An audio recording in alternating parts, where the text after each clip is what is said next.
date tonight, so I'll have to just look good to I'll just do it in front of her, shouldn't I? He's kept going! He scored! Oh, Stockport pressure.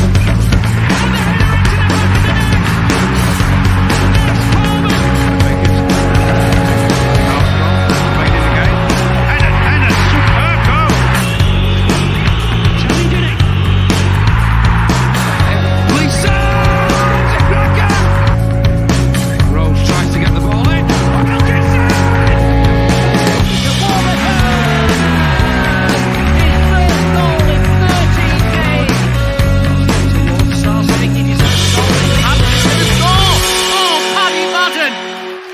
It's a 5-star performance from Stockport County.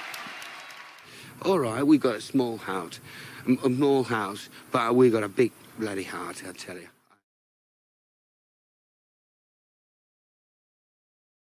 People like to complain about the weather, but the plants needed it. There you go. That's the most boring thing that's going to be said tonight. Hello, you, and welcome once again to SK3 TV, the weekly county show, giving you the first word on all the weekend's action, as well as any other goings-on from Edgeley Park. If you don't know the drill by now, well, you will in an hour or so. If you don't, that's all our fault. So sit yourself down in your favourite chair. Other furniture is available. Pour yourself a stiff drink. Other alternatives, both alcoholic and non-alcoholic, are available. And marvel as we manage to pull an hour's worth of chat away from county, then back again, then back to county, and then probably away again. With me, Nick, it's Hannah. Hello. Hi. It's another lovely, week. isn't it? It's pissing down in Absolutely Marple. glorious. It's pissing it down in Cheadle as well. Has been It's for about all- 36 hours now. It's all well and good to have a shed at the bottom of the garden until you have to walk down carrying like the newspaper, your laptop, your torch. Nothing while electricity trying not to related. get your hair wet. Oh, yeah. At least though, we don't have to talk about a crushing defeat this week. So that's something. No, Is it that makes right? a nice change. No, that's awful, isn't it? No, it's like it was a one-off. It makes a nice change, like we're getting battered every week. It's gonna be fine. And for anyone or for everyone else who doesn't subscribe to the non-league paper, you can relive that crushing defeat by looking at the Leyton Orient Wrexham match review, because it's a huge double spread in the paper and it's all our match photos, not Wrexham and Leyton Orient's. So You wonder why print journalism is dying a death. I mean, it should be up, because I was looking for, I forgot that because it comes out on a Sunday, and obviously we played late on Saturday night, they don't cover it. So it was the same with Bolton and Wrexham a few weeks ago when that was later on. Or was that on a Sunday? I can't remember. Either way, it wasn't in, and we're not in this week. So I have no opinions, or I only have my own opinions on the referee and the relative merits of our players. That's what people tune in for, though. It's all our own opinions. we don't. None of these opinions are recycled. So No, it's all right. Yeah. I'm all of a div. I've started watching The Sopranos this morning. It's one of them. I just want to tell people. I just feel I should tell people. Right. I'm the last person in the world who's not seen The Sopranos. But me and my friend Emma just had to start watching it. It's one of them. People say to me, "Oh, have you watched The Sopranos?" And when I say no, they look at me like I've never seen the news or something like that. Like it's something you should see. So every time someone mentions it to me, I bump it down my list and say, "Right, no, that's what you get." But now it's been so long since someone mentioned it that it's crept to the top of the list. So that's my life now. I'm just going to be talking about Sopranos all the time. So it's The Wire for me. I've never seen The Wire. Oh, I've not seen The Sopranos either. But The Wire was the one that people kept saying, like, "Oh, you've got to watch that. You've got to watch that." I just never got around to it. Yeah, I did the first series. Don't think I will again. Feels like that ship sailed now. So not bothered. But we're offering something that's better than The Wire. It's better than The Wire, Breaking Bad, Sopranos, and the early bits of Game of Thrones all combined, is it not? What? Well, we've got a new friend of the show tonight. What's happening? Tell them, Hannah. Tell them. Oh, I thought that was a rhetorical question. We've got the actual Tom Mahon, and we were talking about this earlier. So someone had said to you, "Oh, I'm not really familiar with his work," in that because it was someone that doesn't go to the fans forums, and otherwise, you know, he's just just, but he's a name of someone that's associated with the club. He's the chief operations officer or operating officer, but Not CEO. Not CEO. But it would be interesting to find out the kind of the differences between the two roles and what he does. But yeah, so for some people joining us, Tom Mahon might be new to you, and I'm excited that we get to bring you that gift on a rainy Monday night. Yeah, that's the only gift I want to bring people, to be honest. I would have brought a cheese board, but it's like, no, we'll get to. I love the fact you use the phrase familiar with his work, like he's like George Michael or something. Yeah. I mean, it's all going to be. Not really familiar with his work. It's going to be good. Well, what we'll do, we'll get him out right after this, and then we can commence an hour or so of top county on-field and off-field chat. Does that sound all right to you? Deal. Does it sound all right to you, viewers and listeners? I think that was sounds about right. Fair. Let's do it.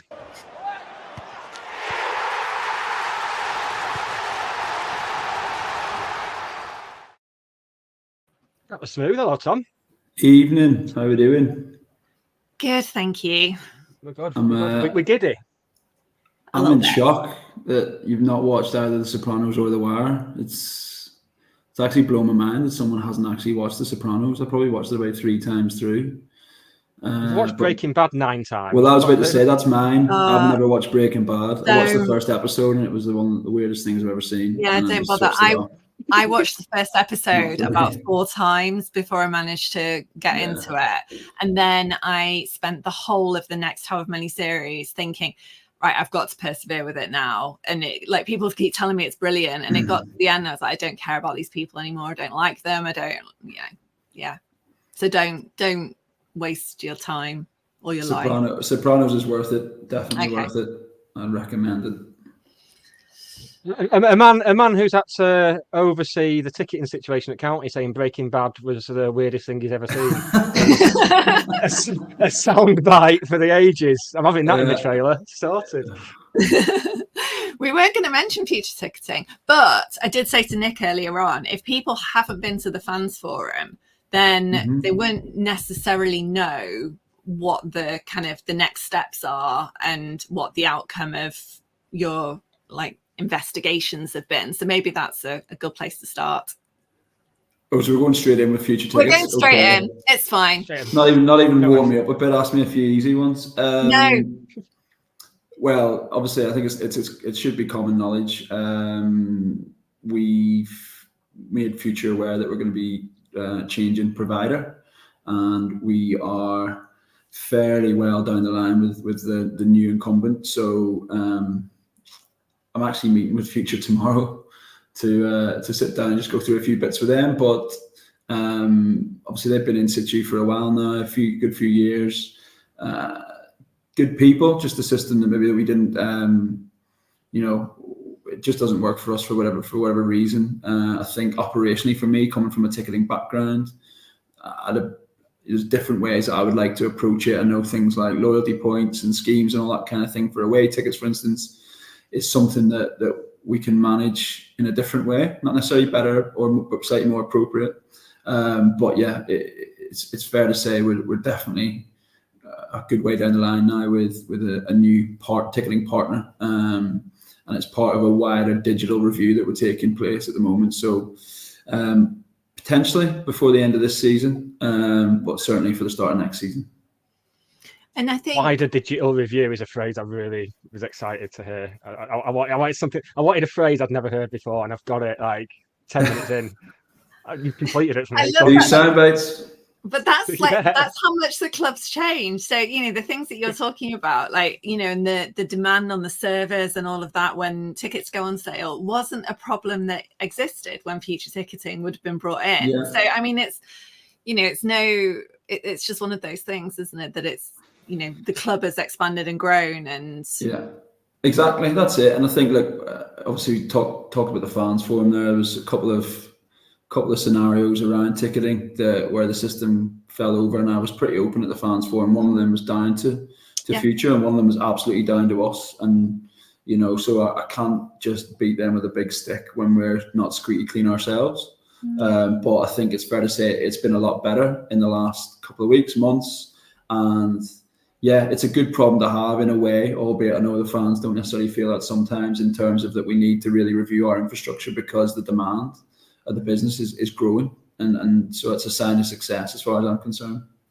The shift to it seems to have been all right for the last few weeks, but also we've moved to 12:30. Why 12:30? Again, feedback. I think it was 10 a.m, wasn't it? And people at work, whatever it might be, couldn't necessarily get online at that time. And so 12:30 was kind of, we felt like it was a lunch break sort of scenario, to give everyone maybe a fair go at it. And it was based on a bit of feedback. We put a poll out on the WhatsApp channel a couple of weeks ago and asked people to sort of vote for which they preferred. And 12:30 was the winner by quite a margin. So again, hopefully it's we're always going to try things, just because something's always been the way it's always been doesn't mean it has to stay that way, unless obviously it works very well. So we just figured that this might be something we wanted to try, and so far so good. In terms of you mentioned your background and everything, so you were at the Gorton Globetrotters, otherwise known as Man City, prior to this. So what was your whole role there then? So I was at City for best part of 15 seasons. Wow. So I was pretty lucky timing wise. I joined the week before the takeover happened. So I saw it from inception right through to left just before they won the treble, it's perfect timing. But not out before the charges. Squeaky clean, no comment. But by the time I left, I was head of hospitality, operations, sort of client season tickets, all that kind of stuff. So it was a department of nearly 50 people that I was running in conjunction with another guy, and I was predominantly responsible for retention and growth of season ticket revenue in hospitality, which was sort of touching £16 million a season, and then growth of that business, and then the operational delivery on a match day. So you're looking at on site of 4,500 hospitality covers, plus then any residual sort of off-site hospitality we would do for games like an Arsenal game or a derby or a Champions League match, and then really looking to sort of maximise things and European away trips, all this kind of stuff. So in another life, I'd have potentially been in Bratislava tonight and getting ready for a game tomorrow. But importantly, I'm looking forward to Shrewsbury tomorrow. So I'll be there. I'll be there. And I mean that sincerely. As a football fan, it's been brilliant. Excellent. Go on. I was going to say, what was the football COO jobs advertised on LinkedIn? Is that if someone wants to be how do you get a job like that? So I definitely like to think I earned the opportunity, but I think my route to this job is probably quite unique. So someone's touched on it on the comments there. Timing wise, I was just about to go and take a role with Mercedes Formula One.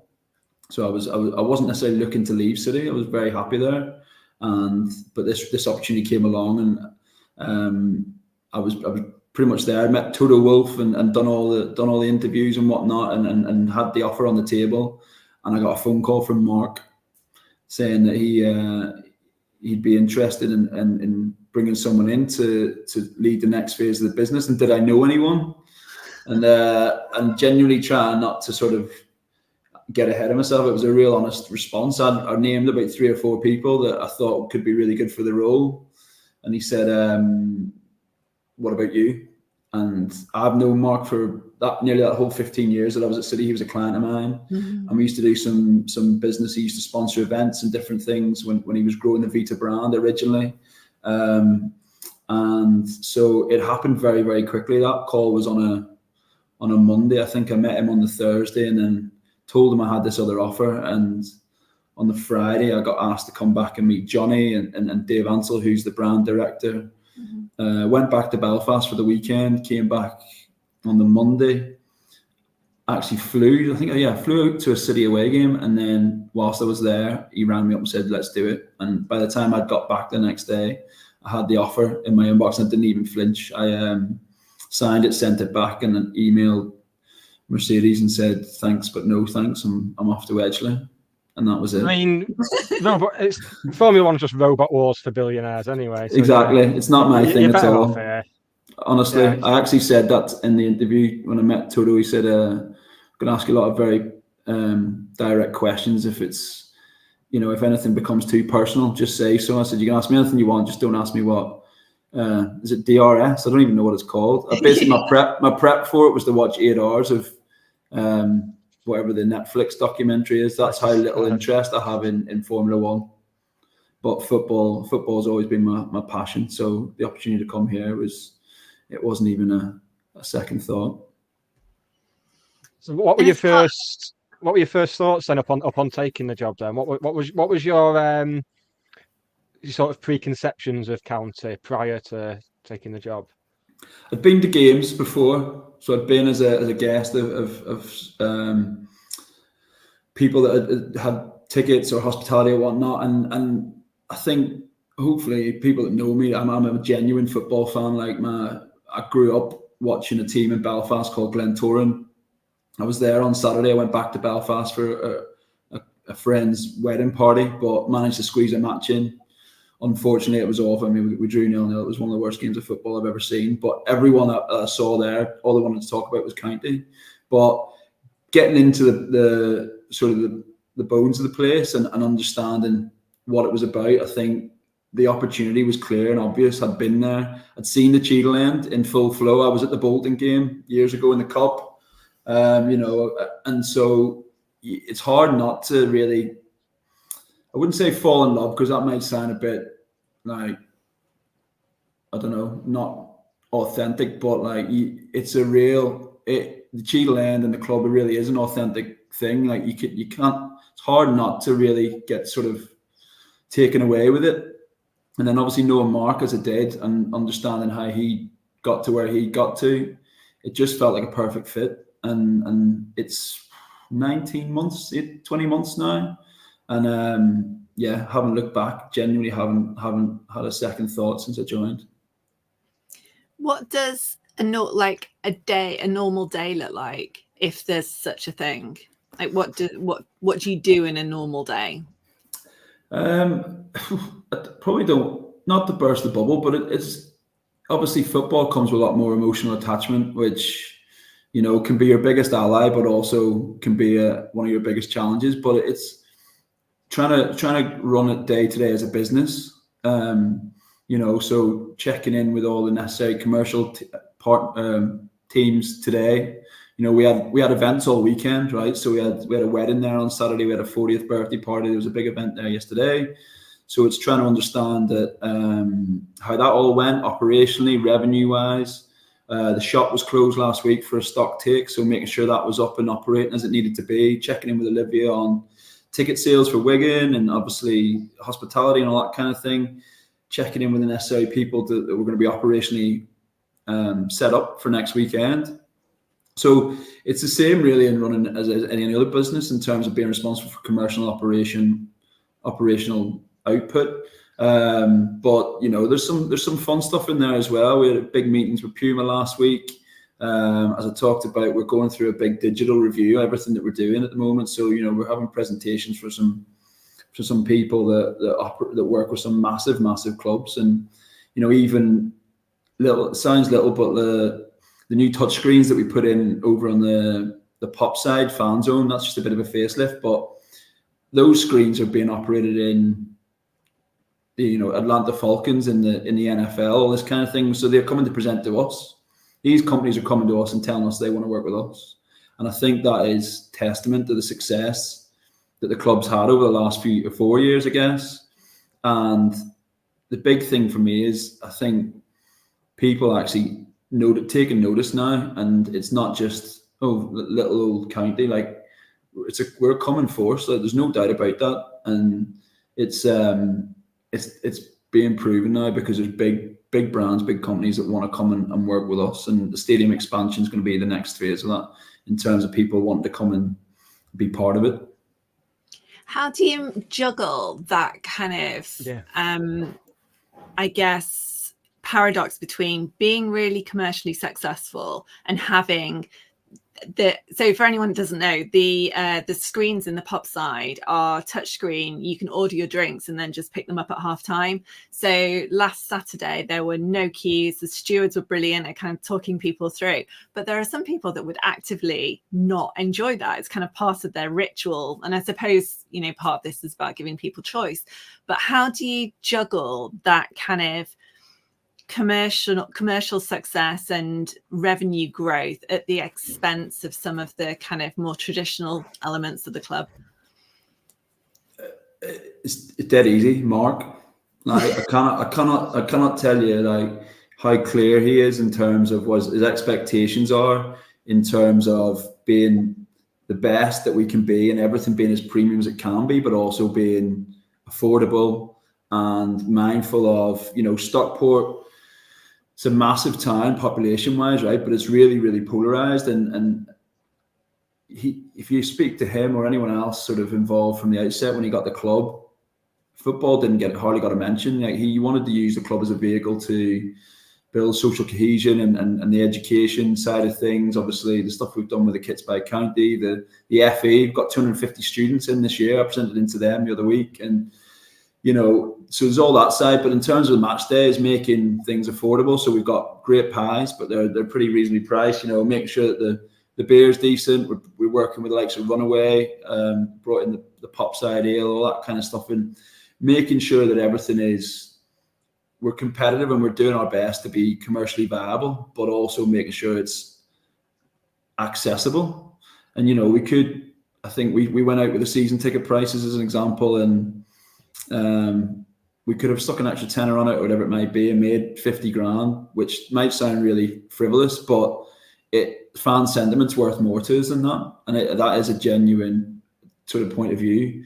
We sort of try and use the mantra of Premier League polish with lower league humility. Is kind of how we're operating from behind the scenes, and that is genuinely like driven from the absolute top. I cannot express that enough, and everything we do is, you know, making sure that we're not sort of forgetting where we've come from and falling into that trap of believing our own hype a little bit. In terms of art, so what sort of stuff do you have to do on a match day? Because obviously we've covered what you're doing during the week, but is it a case of having to put out fires on a match day, or is it just we've got to the stage where everything runs so smoothly that you can just keep an eye on it?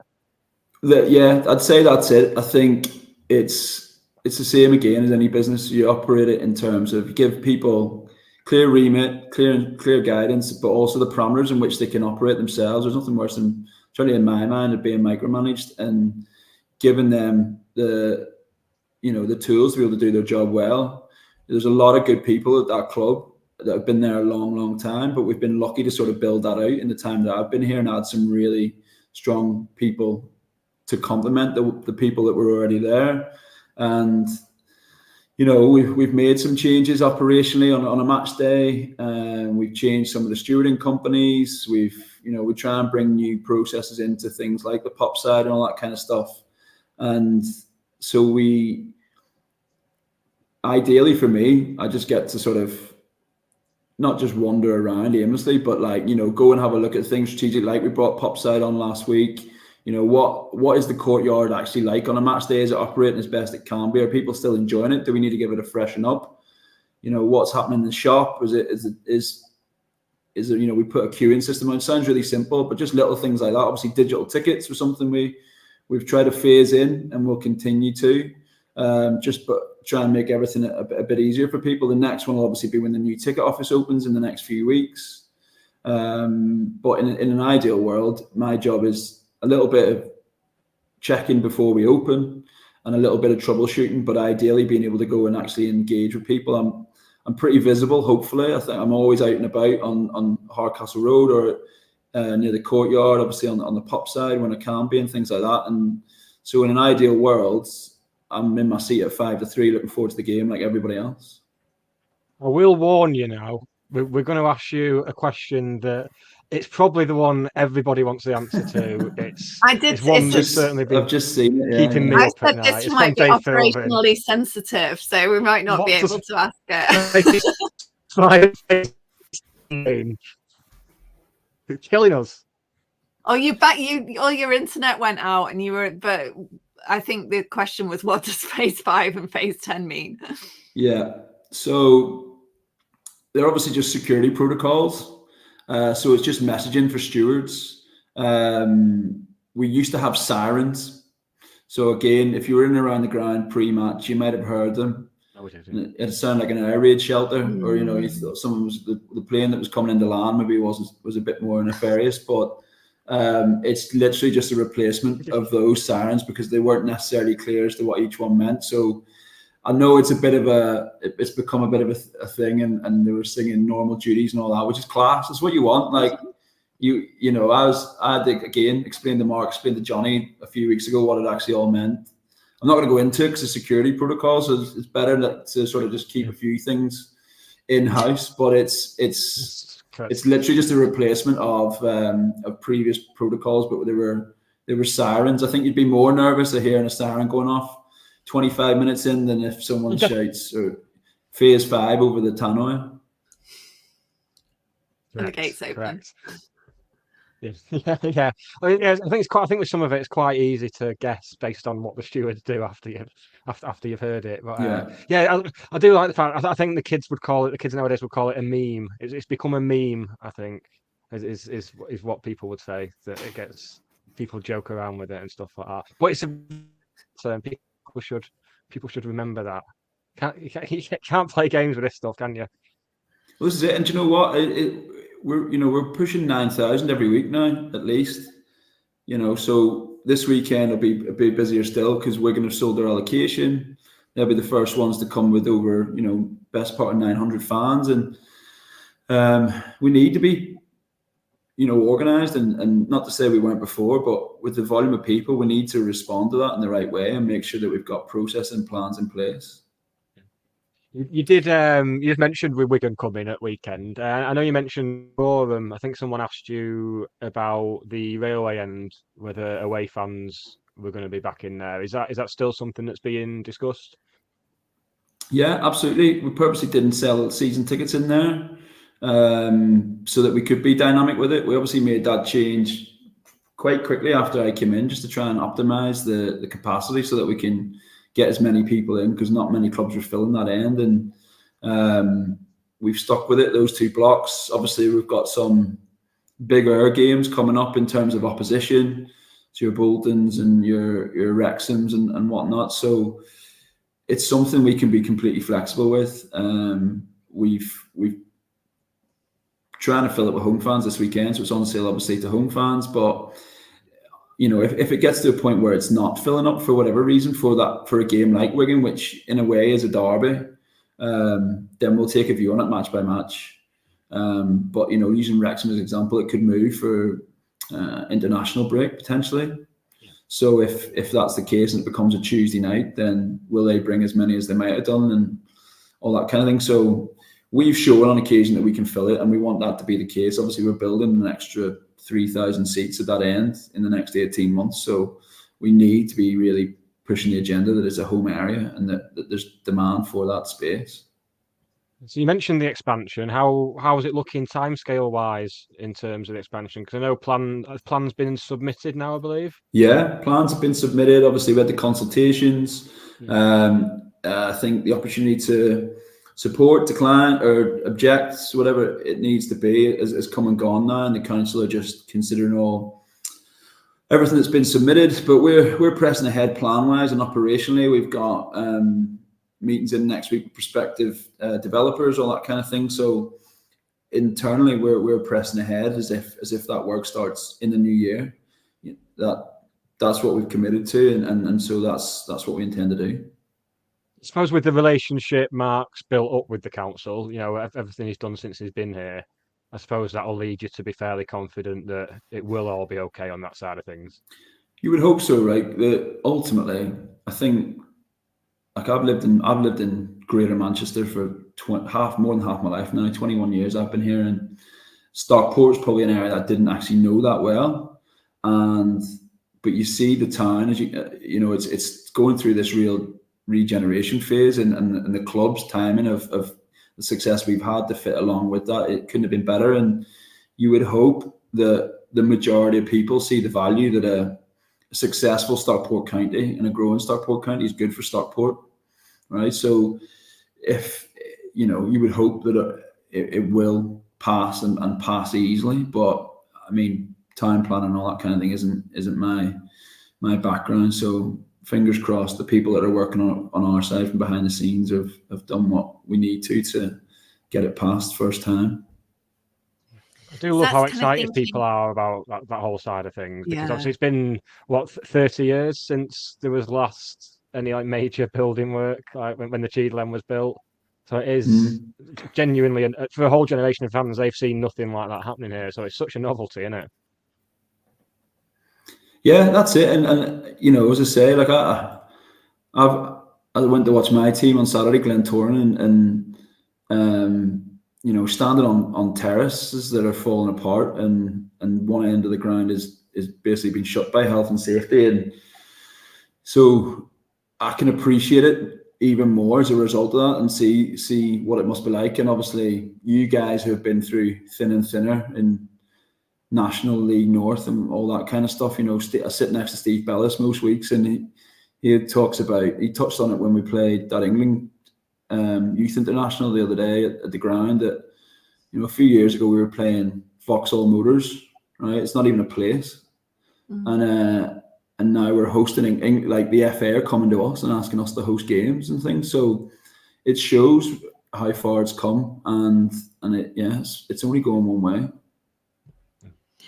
Of all the things that you've kind of either championed or brought in your kind of tenure over the last years, what's the thing that, you know, if you were going to a job interview and they're like, right, what's the thing that you're most proud of during your time at Stockport County, what would it be? I think it would be that sort of rejigging of the allocation and configuration of the ground. You know, that the league regs say you've got to give 200 tickets undercover to the away team, which is why they used to get Block 5 and the railway end. But very few teams were filling it. I think that season I joined, I came as a fan to a couple of games before I joined, and we played Bradford, I think, on a Tuesday night maybe, and in January, and I think they filled it. But other than that, nobody had been anywhere near filling it. And so to do that, and then we played Salford on a Friday night in March, and we had 10,321 or somebody in the ground. And the next day, Bournemouth played Fulham in the Prem and had exactly the same attendance, right? And I think that was a 21-year-old attendance record that had been broken. So I think that really is probably the one that stands out. And it was such a simple thing, but everyone got on board. The local council, the police supported it. Staff who've, you know, been there forever and a day and just always operated, sort of took to it. And I think, so that's a big thing that I'm proud of. But then also just being able to deliver that last few weeks of celebration as well, just from trying to be a bit of a fan. The way we went sort of in that bit of procession to win the league, and every week we seem to be celebrating. To have that then parade through the town, it was class. Like, I ended up in the town hall sort of trying to look at organise things, get the guys on the bus and get them in there, and then let everyone have their moment. But as soon as they were all getting back on the bus to come back up to EP, I actually legged it up to the Armoury and just had a couple of pints and just stood in the street and watched it. It was amazing just to be able to be part of that. So I think the connection between the club and the town is something that we really want to cultivate and get that next generation of kids in Stockport really, really invested in the club, so that when those occasions happen again, that we've got even more people on the streets. Yeah, I find it's a tricky balancing act trying to continue, like you said, getting kids interested in the community stuff. Is it a tricky balancing act when there's obviously these plans for the club to go even higher? No, not really. I mean, it's a primary focus for us. excuse the pun, like going into the schools and stuff is something the club's been doing for forever and a day. Again, Steve Bellis has been beating that drum for 20 odd years, and everyone that's been at the club before. And, you know, even as recent as last week, sat down with Alison from the Trust and Johnny Vaughan and a few other people and talked through how that was all going, the school assemblies and things like that. And it's massive for us, like, you know, so the trick almost now is trying to get the balance right of not giving out too many freebies so that, you know, we're not necessarily hitting commercial requirements, but revenue wise, but at the same time, the idea being that you give the kid and their parent a ticket once, they have a great afternoon, and then they naturally want to come back, and hopefully you've captured them then. And the fact that it is so accessible, that's the plan, and that will continue to be a primary focus for what we're doing. And that's why I'm here doing this right now. So you've got Steve Bellis to blame when you go into. I know I don't look. I know I don't look for a lot of old things. He does a lot of good things, but he's to blame yeah. for a lot of things. How was it coming into the club and seeing someone with as infectious a love for county and as an infectious a personality as Steve? What's it like working with him on a daily basis? Honestly, it's absolutely class. Like, you need people like that's what makes clubs. That makes them unique, right?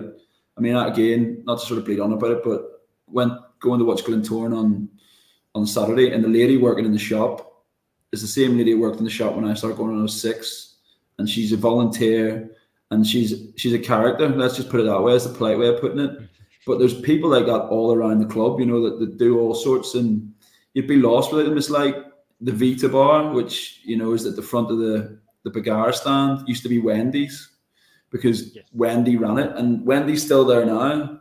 And I might be the COO, but if Wendy says do this or do that, I'll do it. You know, like, it's you have to really appreciate and cherish these things, and because that is what makes county, right? We can do all these amazing things, but if you don't retain some of that authenticity, then what's the point?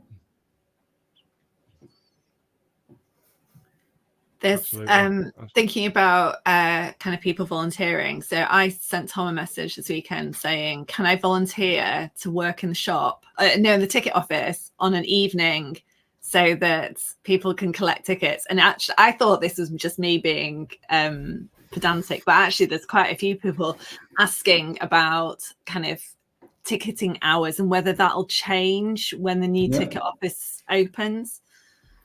I mean, we can do anything. I don't want to overcommit Olivia and her team at the moment, but, you know, we changed the shop hours, for instance, on a Wednesday evening, so that it was open till I think 7 o'clock, because that was some feedback we got from the fans forum, and we literally changed it the next morning. So, you know, if it gets to a point where there's demand for that, and I mean, there's a lot of comments there that can see, so maybe it is something that we just have that opportunity whilst the shop's open on a Wednesday evening, that it's a late night for ticket collects. I think a couple of points really to sort of build on that is, you know, we're dictated to a little bit by the clubs we're going to in terms of how many collects they'll take, right? So if people aren't coming to collect their tickets, or the away club doesn't offer a digital ticket, then we're stuck in between them and our fans, right? So we're only doing as much as we can do. We definitely don't try and be difficult on purpose. And there's a comment there about collecting away tickets on a match day after 2 o'clock. You know, that's something we had to bring in because of the increased footfall that we were getting on a match day. People sort of, the walk up was growing every week, and we were struggling to service that. Now we're going to have a big brand new shiny ticket office. So why wouldn't we look at our operation, and we might be able to have a separate queue, all that kind of thing. But I think I want to hopefully get away from this point of view that we're trying to be obstructive, which is just the absolute opposite of what we're trying to be. We want to be as fan focused as we can, and that is always the intention. So while sometimes it might feel or it might appear to be counterproductive, it's really not. It's not us trying to be difficult. It's operating within the parameters in which we can, that's dictated to us by the club we might be going to. But things like opening a later evening, absolutely. There's, you know, where the shop's open, so why couldn't we do a ticket collect, for instance, on a Wednesday evening? It's definitely something we can look at. Ace. I'll Talking of volunteer parameters, to- a question's come in from Will Sturman that I'm sure is very much on Hannah's radar. Any chance of chips on the menu? Just taking it from that something really chip important ban. to something trivial but also important. The chip ban last season was amazing. The fish and chips, wasn't it? Like Dutch fish and chip ban. Dutch wasn't or whatever we call Dutch, yeah. Yeah. And so there's more. That's more of an extraction challenge on certain kiosks and whatnot around the ground. In an ideal world, yes, we'd do it, and obviously other clubs do it, but that's just an operational challenge. But I'm sure we will try and do it. In terms of the chip van, again, we tried something. We offered fish and chips out of that van. We just got them in. We gave them a free pitch. They took all the money, but the demand just didn't seem to be there. We had a coffee truck as well as you came into the courtyard. Again, maybe it was probably a bit short-sighted to do that in August, but offering hot drinks. But we are trying things, and the courtyard is somewhere. I think now we've done the pop side, I think the courtyard's probably due a bit of a review and a refresh. But the ice cream van was good. The other before Orient. Yeah, so Stevie will be there. Stevie will be there every week. His partner is Kim in the ticket office, and he comes down and helps us out on occasion. Top guy, and it seemed to work well. Obviously, with the weather like it is today, I don't know what it's going to be like on Saturday. Maybe, 99 isn't what people will want going into October. But whilst the weather's semi-decent, we'll keep trying to do new things. But we're always open to ideas. We even had croquettes at one point. We had a croquette bar in the courtyard. That's how continental we are on and off the pitch. Would have liked that. But Stevie in the ice cream van had Stockport County wafers. Yeah, I mean he's done that off his own steam as well. Like that's a thing. How people care that much that they want to actually offer something that's unique to the place, and I don't think he's a County fan, but he's obviously intrinsically linked because his partner works there, but he's chosen to do that off his own steam, which says a lot about the place, both him and the fan engagement. I love the thought of people just tuning in now. Oh yes, this is vital. Go on. Go on. What? Sorry. What's your favourite pie? I could be a bit wanky here and say I eat in the boardroom, but I don't. I go and eat in the Vita bar. So I'm a chicken and ham guy. We're lucky to get a bit of mash, some peas and gravy, but I probably don't get to eat till about 20 to a quarter 3, so it's usually whatever's left, and everything's congealed, so it's not exactly hot cuisine by the time I get to it, but the pies are good. They are really good. What's the thought of people like tuning in just then, thinking, "Oh, this is the first I've seen of Tom Mahon. He's going to be really impressed. I'm looking forward to this. The first we've seen of him on a podcast." And then at the bottom of the screen is any chance of chips on the menu, and we're discussing our favourite pies. There's been lots of insight, people. Exactly. Go back to the start and look. The big questions. There's a cottage pie at Shrewsbury tomorrow night, and if that's one of those that's only available in the home end, I'm going to be sorely disappointed because that's my tea at the moment. As you always are. If that's the case, let me know. I'll buy you one. I'll meet you afterwards. Right, pass it over. You can have it. You can have it for the drive home. No, you can pass it. I've done it at Salford because Salford have different food in the home and the away end, and I've passed stuff from the away end into the home end because someone wanted a Babs burger. Babs burger. Yeah. Okay. Yeah. All right. I'll find out. Yeah. Excellent. Get that on the list. And talking of food and drinks offerings, you touched on it before about going to the title parade and everything. Do you have a favourite pub in Stockport yet? I mean, it's hard to see past the Albert, isn't it? With all the moments that we've had there. It is at midnight on a Saturday. Including someone riding a horse through it. That was an experience. Do you know what? I like the Alex. It's a proper boozer, and it's a little bit out the way, so I do enjoy it. I actually did a bit of a tour. I tried to sort of ingratiate myself into the local area. So over Easter,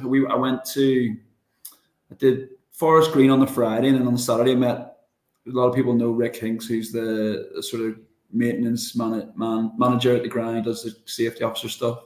and he took me on a bit of a pub crawl. So we did Blossoms.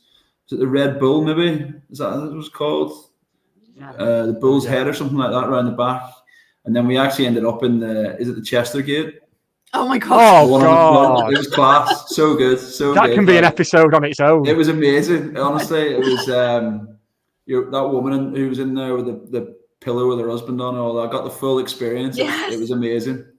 But I've done all the other ones, you know. So I've been in and around the marketplace. I went to that. They had that big street rave a couple of months ago, and they were supposed to have a couple of hundred. They thought, and they got about 3,000. Had to shut it down, so I was there for that. But it's really burgeoning now, isn't it, as a food scene? I've not done Foodie Friday yet, but That's good. Bars and restaurants around there are really starting to grow, obviously. Basque holds its own special place, I think, for most county fans, some of the occasions that we've had. But yeah, it's a good place to go for a pint. I've been to the Magnet a couple of times after a game. If I've got some mates from out of town, if I'm driving, I'll drop them there for a pint. But yeah, can't fault it. The more the merrier. Any recommendations, let me know. The Magnet's where P3, someone just said. I've not been in there yet. Go on, I've not been in there. P3. When you go past the pub, they've got a hand-drawn picture saying no dogs, and they've drawn some terrible-looking Alsatian on it. That tells me everything I need to know about that place. I'm all right. What a boozer. I'll believe you. We should at this point actually we should give a shout out to a friend of the show, Andy James at Blackbird, because they offer 15% off food and drink on a match day with a match ticket, which is fantastic. We're planning a staff night out there in a couple of weeks. I'm not a roast, like I don't love a roast, and like to the point that we don't have roast on Christmas dinner even. But the pictures yesterday that he was putting on social media, I was like, oh, want to go out for tea? Yeah, so definitely going to try that. Yeah, it looks good. We'll return to more of an operational question. This concerns, obviously you mentioned that you've been having meetings with Puma and what have you. I know area of concern when the kits come out is the particular shade of blue. Any thoughts on returning to the pre-2008 darker shade of blue? Yeah, I spent the Friday night. I spent the week we launched the training kit. Just refreshed my name on Twitter all evening with a glass of red. It was luckily I'm quite thick-skinned, so it made for entertaining reading. So do you know what we try and we do try and tell a story if we can. Obviously, the third kit this year was a bit of a throwback. Oh yeah, we did the 99 2000 retro shirt, the orange and the blue one. So we're actually in the process of just speaking to Puma at the moment. So I'm not going to give too much away. There's definitely not an immediate decision to move to a darker shade of blue. I think there was a school of thought that all of County's best kits had a bit of red in them as well. Correct. You know, so nothing's off the table. We've got a bit of creative license. We obviously don't want to alienate people by doing a Cardiff, for instance, and just flipping it all to red. But it is one of the more fun parts of the job. It's not something I ever used to get involved with, obviously, where I was. But yeah, sitting in those sort of creative meetings and just nodding and going along with it. But I've seen the designs and I think they're class, and we've had a bit of fun with a few things, so I think they'll land really well. And the training kit might be more of a navy blue. Learned my lesson on that. Albeit there's a lot of people wearing it on a match day. That's all I'll say. There are. If that's the fun bit of your job, what's the less fun bit? Apart from coming on podcasts. Yeah. No, I was happy to be asked. It was an invite I was happy to take up. I don't know. Do you know what? If being really honest, like this is again going to sound like a bit of a corporate answer, but like I absolutely love working at County. Like the people are class. You get to meet fans and people from all walks of life involved with the club in whatever way. Everyone is definitely focused on the same thing, which is success, but doing it in the right way as well. As I say, we're not a massive team in the building, but we're a really strong team. Like we've got so many good people, and the handful of people we brought in have come from other clubs, and they've come from higher divisions that they did again. We were marketing exec job advertised the last couple of weeks, had like 60 plus applications from people who are all operating from like Premier League Championship clubs that want to come in because they can see what this situation is. So there's nothing really that I don't enjoy, and I mean that sincerely. Like we've obviously got massive backing from Mark, and even though Vita's this massive global company, and County's this 141-year-old established football club, pretty agile as a business. Like we really are. There's not a lot of red tape, and we can do things pretty quickly. So that again, it can be an idea, and it can be live within a week, kind of stuff, and that in itself is exciting for me. Like you don't have to sort of go through a load of rigmarole, and you got access to the people at the top, and you put a decent pitch in, and you can pretty much get it approved almost, well, within reason, pretty much straight away. And that's why things like we're talking about, things that might be coming digitally in the coming year, let's say, or even sooner, it's really exciting. Is there anything in particular? What would you say is the thing that excites you the most going forward? Because obviously you've said there's so much stuff planned that, I mean, we won't even know about yet. But is there something that is already out there that really jumps out for you? I mean, obviously the stadium expansion stuff, that for me is something I'm really excited about. In the time that I was at City, we put a third tier on the south stand behind the goal.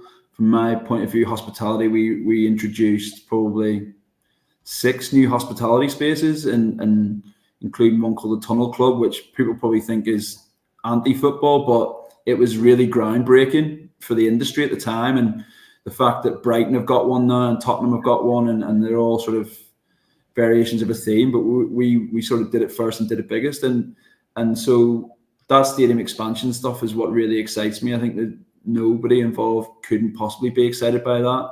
But then everything else that goes with it, it's not just the football side, but the FA, the academy. Like the academy are going toe to toe with some big clubs, so well established like Cat 2, Cat 1 academies, and going abroad and playing Inter Milan and Napoli and teams like this, and really having a go at it. And that in itself is crazy. I get even emails, people saying, "Can my son come and join the academy from this club and that club?" And that's a testament in itself to the job that those guys have done in probably less than 3 years, because they obviously had to wait till we were in the league. And then everything else that goes with that it's really exciting, not just first team stuff, but everything else around it.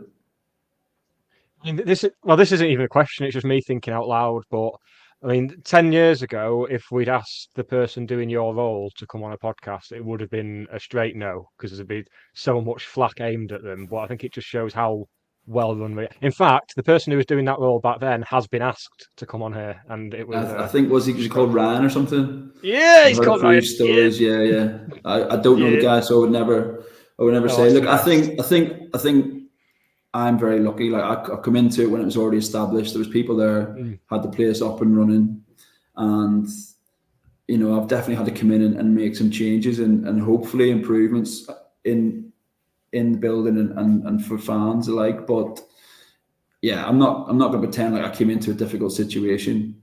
It was already well established. I was lucky enough to step in and just hopefully take it on the next phase.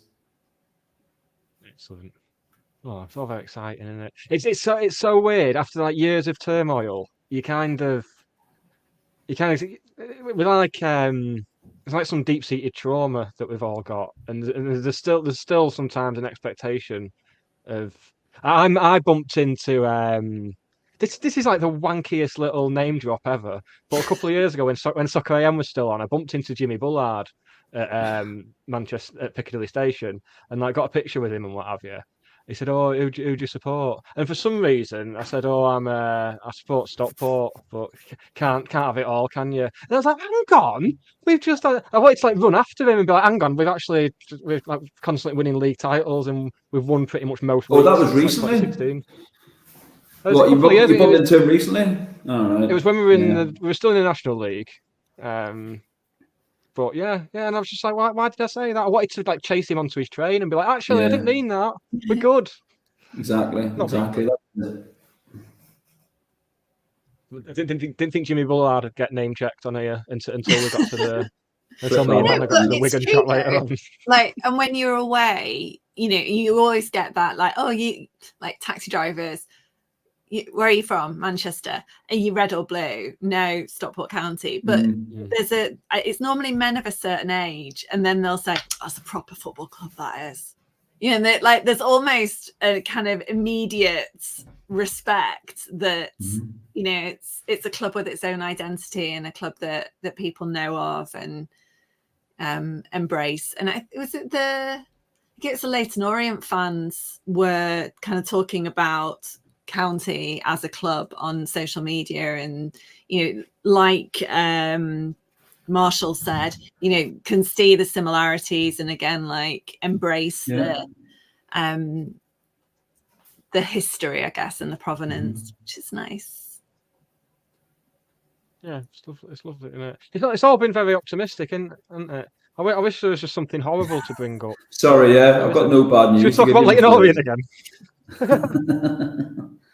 We can talk about how Shrewsbury beat Leyton Orient 3-0 if you want.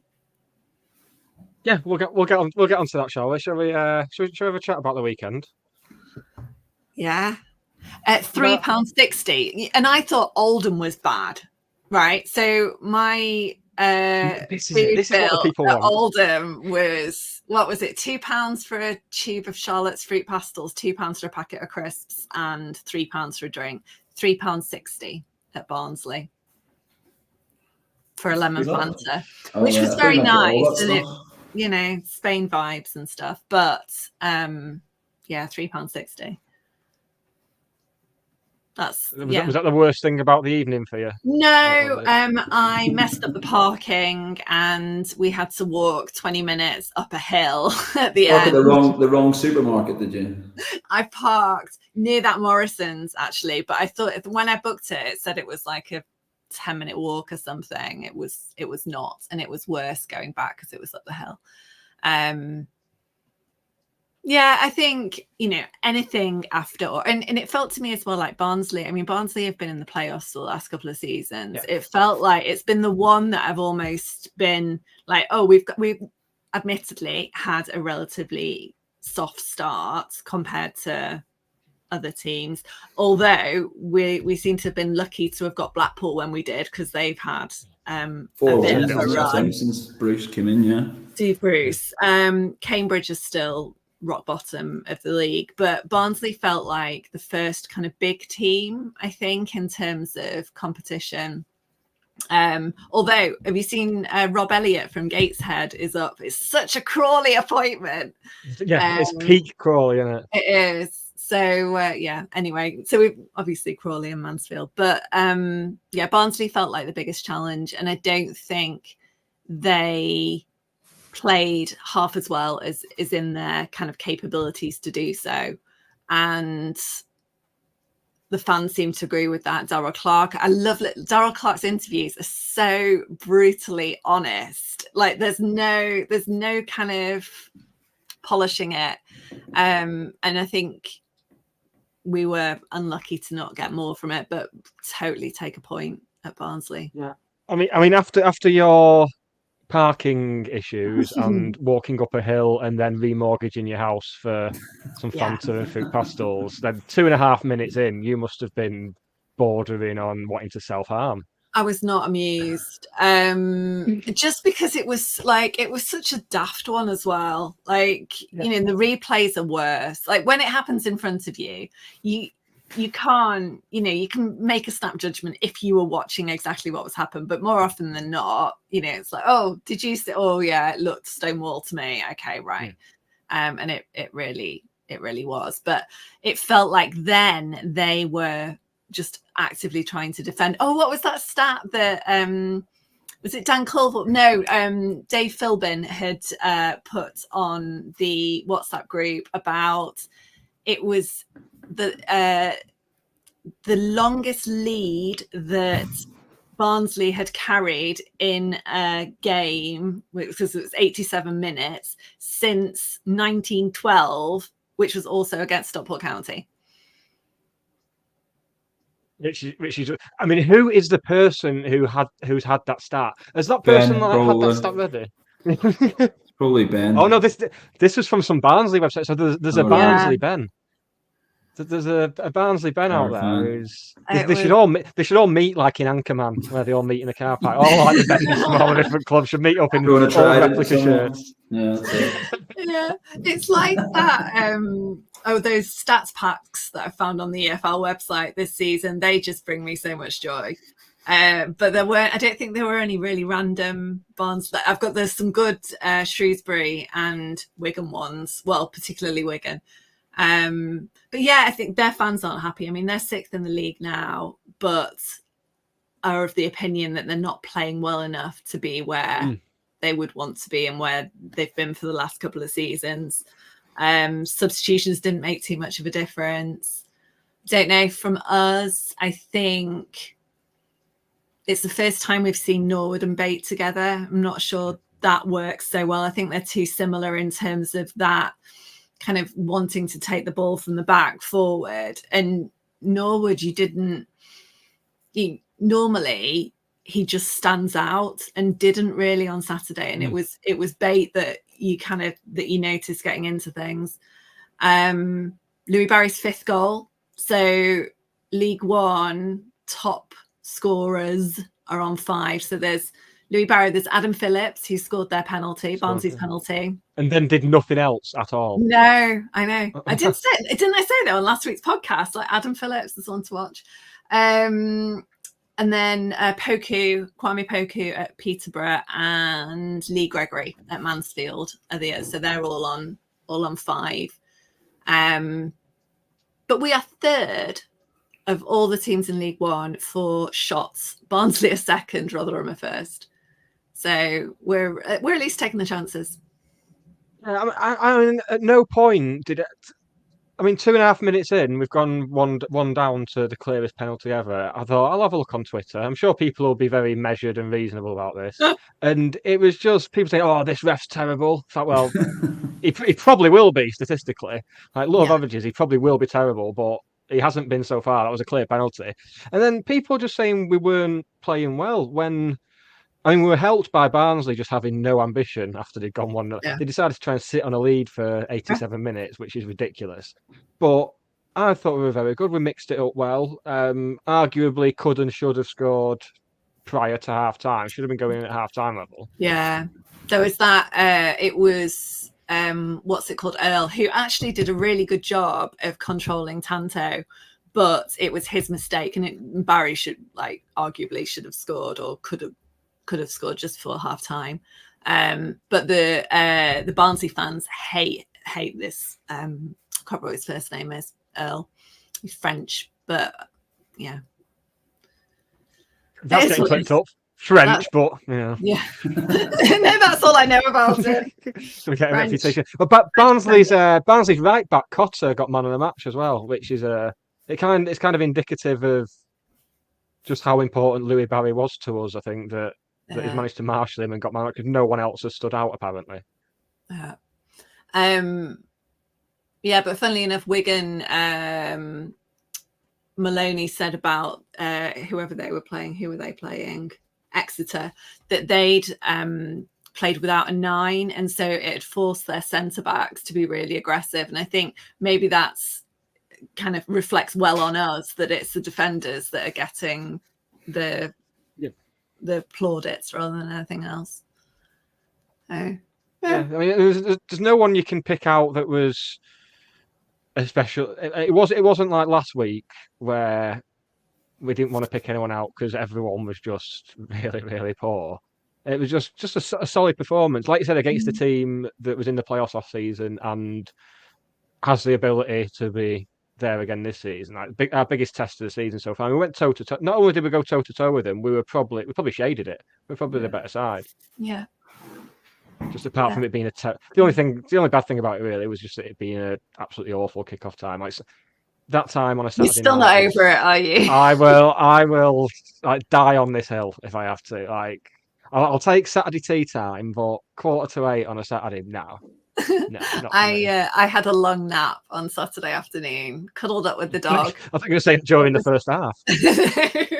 It was quite civilized, but yeah, I don't know. I don't hate it as much as you do, but the other bad thing was we potentially got Will Collar out now, so we've made our subs so he couldn't go off, and he just kind of limped around at the front. So we'll wait to hear on Friday, I guess. I'm sure there'll be a bit of maybe tomorrow. Yeah, there'll be fair bit of rotation tomorrow, I'd expect. Speaking of tomorrow, so you said you go in, Tom. So do you have when you go to away games, do you have to do a lot of shaking hands with your counterparts and stuff like that, or do you just get to enjoy the game? It's a bit of both. Every club's different. I try and mix it up as well. So I do try and get in the away end when I can. Yeah. So I did a few games in the away end last season. So again, sort of, I'm first and foremost I'm a football fan, so I like going to have a beer and all that sort of side of things. I have to try and remember that I am representing the club and I don't sort of join in on certain things. But in terms of when you go to the clubs like this, it's not that formal. A lot of it, they're usually quite relaxed. Some are different. So tomorrow night, for instance, is a collar and tie job. So I've got to put a suit on. I've not put a suit on for a while, but everyone's different, but they're mostly all pretty down to earth. As I think I said to you guys beforehand, I went to Mansfield, met the owners there. Nice people, very hospitable. We try and be the same when people come to our place. Mm-hmm. There's no real need for all that pomp and ceremony anymore. Mm-hmm. We're very relaxed on dress code. A lot of other clubs are the same. So yeah, but it's a good way to meet a few people. So I think the guy who's the CEO over at Shrewsbury's come from Sheffield Wednesday, so he's been in football for a while. So I'll try and get 20 minutes with him just to pick his brain on things and see what they're up to, and always trying to sort of compare and contrast. And if we say this to all the team, like if they're out and they see something that they think we could do that would be beneficial to what we're offering at EP, then that's the kind of thing we're looking out for as well. Yes, I suppose. I mean, it makes complete sense because you're chatting to people who've worked at clubs that are where we're aspiring to be, like both on and off the pitch. So it makes complete sense. Yeah. But on the flip side, there's people who come to us. I had an email 6 months ago from the owner of Gillingham asking exactly who had done the containers for the courtyard and all that kind of stuff. So it's not just a case of us trying to replicate what other people are doing. People do come to EP and see what we're up to and hopefully take away some good ideas that we're already delivering. But there should be a culture of information sharing. Nothing should be sort of cloak and dagger. Football is a bit different in terms of if Shrewsbury are on the rack and they're not playing particularly well, very few of their fans are just going to jump on the train and come to us, right? So we're not like we're in direct competition with people like that. We should be willing to share ideas. Yeah, and they're Roland Wychley, who's their owner, has kind of said in the last week or so that they're kind of publicly up for sale and they're not expecting to do anything soon. But it's the first time that they've been in a position where they've been happy to sell and they've got a willing buyer.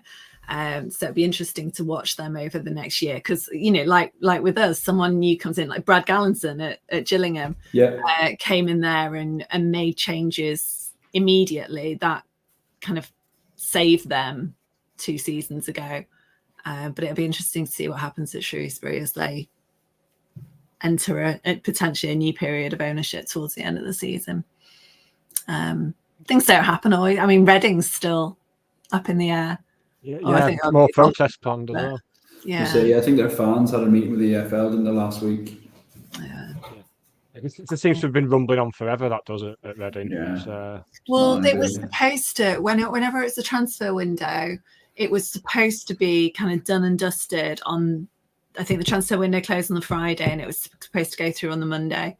And nothing happened, and then. What's he called? Die Young, isn't it? It's just playing silly buggers again. So sad. Speaking of takeovers, actually, it's a weird one with Wigan on Saturday because they're a club. When I first started going around '94, they were a team who were playing in the league, and we obviously had some games in the Autoglass with them as well. And then they went on this mad journey. I mean, well, they were owned at the time by a man who broke his leg at Wembley. I don't know if you've ever heard that. I don't know if that's ever cropped up for you. Jesus Christ! I'm so glad when he sold up. I don't have to hear that again. Yeah, they went on this mad journey, got into the Premier League, beat some club from down the road in a FA Cup final. Well, one of us was working for them, and then they kind of seem to have. They always seem to suffer from it being a rugby town rather than a football town. They've kind of sunk to what you'd expect to be their rightful level. I think their traditional level, and it's really interesting to see with the ticketing allocation. Like normally, you'll see away fans complaining that they've only got 900 or so, but I've not seen any of it from Wigan fans. It just seems to be an all right number for Wigan. Really, they don't. Even for a local game, which is it's a bit odd having seen them in the Premier League. Yeah, I think though, again, this isn't me trying to curry favour, but you look at the away form that we take, right? It's not a fair barometer of a lot of clubs in our division, or even necessarily the division above. Like, was it 2000? Not on Saturday night when it's on TV. You know, that I missed Blackpool. I was away, but like. That was the kind of game where if I was going to go, I'd want to go in the away, and that's the whole, you want to be part of that experience. And I think that Wigan are one of those teams that kind of probably punched above their weight, didn't they, for a long time, and did so successfully.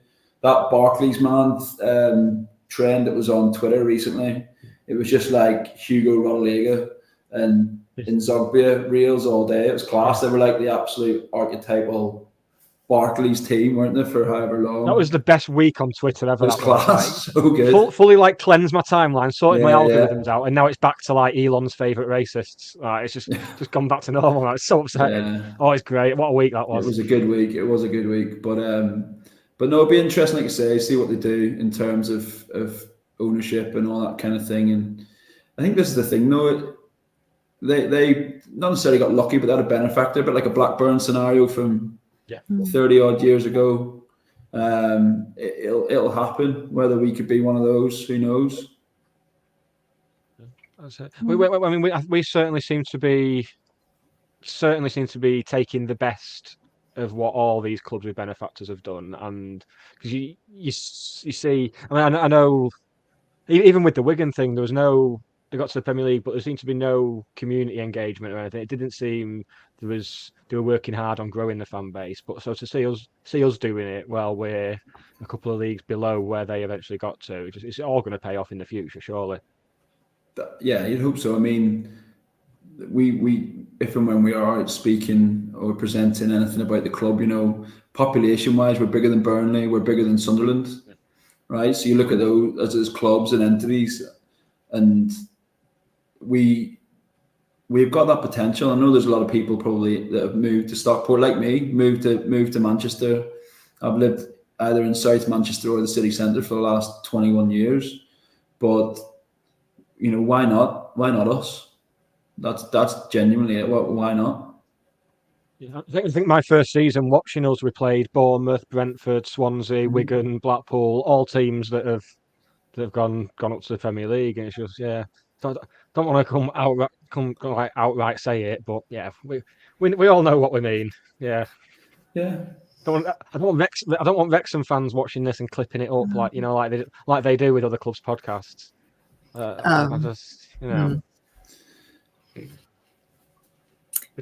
might not have to worry about Wrexham for a while longer anyway, with the international break possibly coming up and stuff like that. For us, I think that falls when there might be a postponement, if I remember. It's rightly. The 16th of November because it's 2 days after my birthday. You know, when you get, we said at the beginning of the season, when you get the calendar and you look for like Christmas, New Year, all of that. Yeah, it's my birthday game, so I'd be quite happy for it to be moved. Oh, well, my birthday was June, and I got a 0-0 England draw in the. You were there? You were Yeah. there watching me fall asleep. Yeah. Yes. Yeah. See, we are friends in real life. It's not just a professional relationship. We actually do like each other. It's mental. Never catch on. Oh dear. Right. It's 9:15, Nick. It's been a bumper show. Has. Yes, we thank you to everyone who's tuned in. It's much appreciated. Good numbers. I mean, it's always good numbers, but even better numbers. Can't think why. Can't think why. I think we've 1-1 covered a lot draw. of stuff. What's not to love? Yeah, that's it. That's it. Didn't get this many Yeah. from bloody Blackpool either. Christ. Tom, thank you so much for joining us. It's been very much appreciated, and we hope you've enjoyed it enough that you would like to come on again in the future. Yeah, by all means, always happy. I think the whole approach is we want to be open and transparent. There's, we hopefully only got positive things to share, and yeah, by all means, happy to join whenever you want me. Cool. Thank you. Lovely stuff. Right, thank you. Shall we say goodbye to everybody, Hannah, and wrap it up, and we will be back next week. Tell them what to do as well with the links and stuff like that. I think before we go. if you could like and subscribe, that would be very much appreciated. Yeah. On Twitter at SK3 TV Pod, same on YouTube, same on the TikToks. The TikToks, the Instagrams, the Facebook. I've not sent you. I actually did TikTok stuff on Saturday, and I've not sent it to you. That's how good we are at the TikTok. Is it as good as Steve Bellis? Oh my God! Being very demure. Not thoughts about that. My children, who are of a generation that understand and speak that language, although I did start using Skibbity. If anyone's got small children and want to like really annoy them, just drop Skibbity and Ohio into random conversations. I asked them if I was a Sigma mum, and Charlotte was like, "Mum!" Even I'm lost. I don't know what any of that means. I'm not. No. I'm a 40-year-old guy. I'm not the target audience at all. But they don't either. That's the best bit of it. The Steve Bellis. It's on the Edgeley Park Events account, I think, isn't it, on TikTok? I think you guys reposted it, didn't you? We did. 37,000 views on that tweet. And four new followers. You're welcome. So that paid off. I'll get my commission check off you on Saturday. I knew I should have got a bloody blue tick. Oh, God. Would have been joining it in right now. That would have been fantastic. I thought Skibbity was what Popeye said. No, it's like there's a whole phrase which is Skibbity Ohio toilet. You having some sort of episode here? But Sophie even went as far to do a reaction video, which apparently is what the kids do. I've not sent it to Steve. I don't think he needs that in his life, but she was really impressed with it. They thought it was the coolest thing and completely missed the irony that it was delivered with. That's the beauty of it, though. You got someone like that. He's obviously so ingrained at the club and of a certain vintage, but he even just suggested it and he was all over it, like couldn't wait to get involved. It's class. It's lucky. Yeah. Oh, it was great delivery. Well, we will wrap up so we can go off and film a reaction video to this. Yeah. Skibbity Ohio. Did I do it right? Yeah, I'm lost. I'll watch it with interest. So I'm going to go and have a lie down now because that was just 5 minutes of stuff I did not understand. Yeah, jobs are good and sorted. Right. Thank you once again, Tom. Thank you, Hannah. Thank you. Thank you, me, I suppose. Yeah. Thank you. Yeah. Nice one. Cheers for Nick. Don't be silly now. Don't be silly. Right, we'll be back next week. Cheers, everyone. Bye. Bye. Thank you. Cheers.